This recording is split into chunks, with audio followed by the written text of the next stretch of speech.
यह है लफड़ापुर और यहाँ पर दो गैंग का राज है।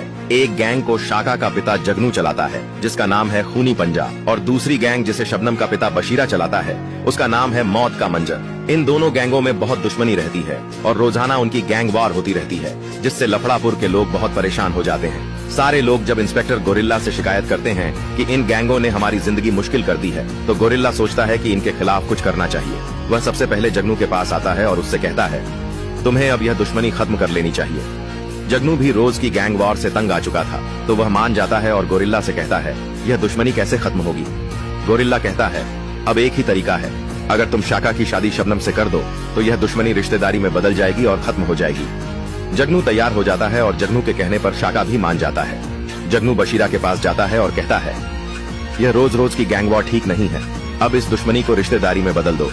बशीरा, जो कि जगनू की गैंग को पूरी तरह खत्म कर देना चाहता था ताकि अकेला लफड़ापुर पर राज कर सके, जगनू के सामने तो शाका शबनम की शादी के लिए मान जाता है, लेकिन मन ही मन प्लान बनाता है। अब हमें मौका मिला पूरी गैंग को खत्म करने का।